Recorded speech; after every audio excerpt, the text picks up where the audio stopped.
Okay, since it's late and I don't have enough time for a full-on tutorial, I'm going to do a quick breakdown of this little environment that I've wanted to do a little tutorial on for a while. What this is a very simple terrain that I did up in Gaea and exported it out to ZBrush as I've shown before, did a little decimation on it, and then I also did another version where I did a ZRemesh of it. And the ZRemesh I used to create the clouds. So the ZRemesh, it's lower topology than the decimated version that has all the detail in it. Although in this render you don't really see much of the detail. It's here and there. But ultimately the clouds is the AIstandarVolume. So one of the first things you have to do in order to get the ability to go ahead and do the actual volume is you have to open up your volume attributes, which is down under your Arnold, and set it to any value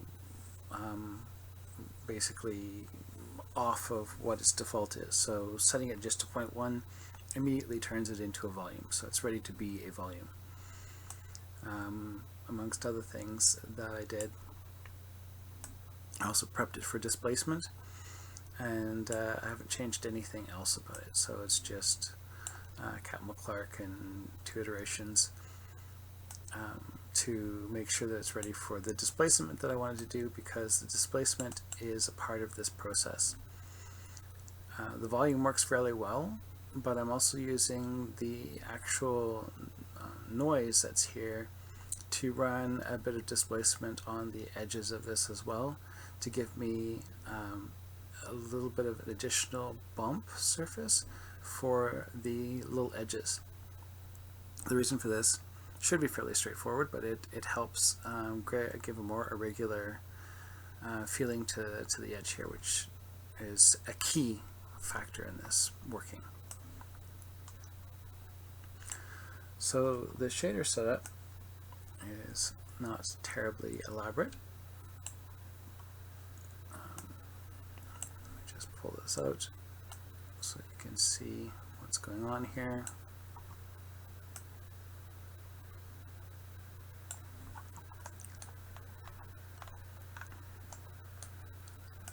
So settings wise, I've got clouds 2, black and white.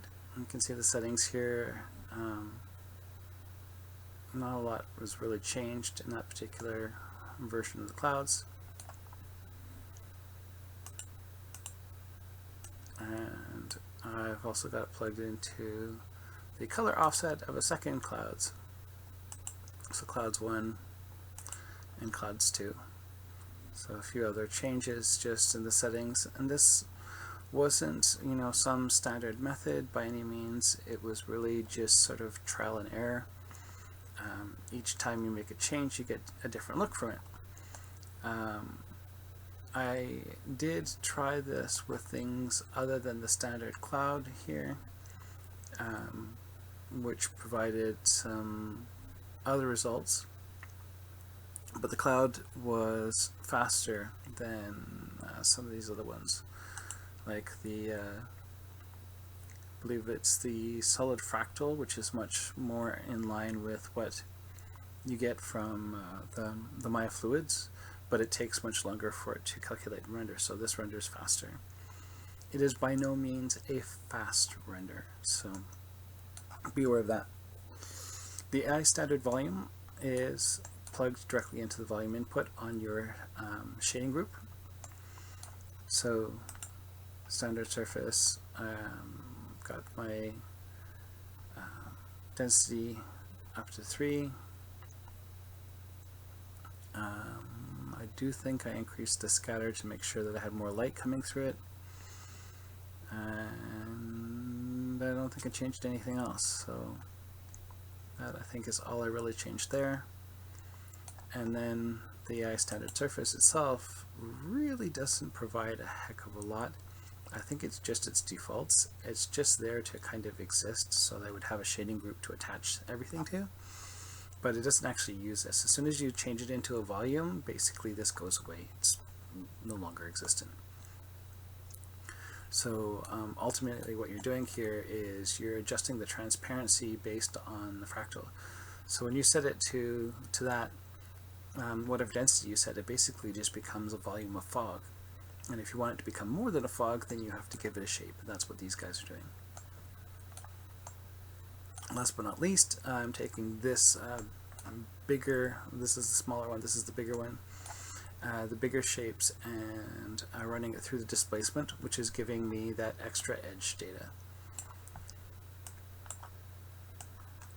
So overall, not terribly complex, but it provides a nice result. And because it's based on geometry, I can sculpt this, I can create any shape that I want. My initial tests were with like spheres and cubes, and seeing what I could get off like really basic shapes. And then I moved on to this sort of train mesh concept, which I then, did like soft select and pulled on the vertices over here to see what that would produce. And the rest of this is just a standard AI volume for the atmosphere. If I open that up and go down, so it's the atmosphere, and I believe that is, I've got the dome light, I've got a directional light, and this is a point light to give the illusion of the sun with some temperature on it.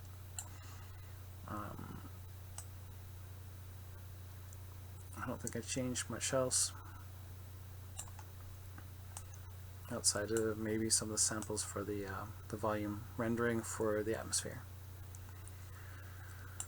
So hopefully you get something from that. You may have to go back through and kind of pause at a few different points just to see what the settings are, if you want to kind of copy from that point and then move on.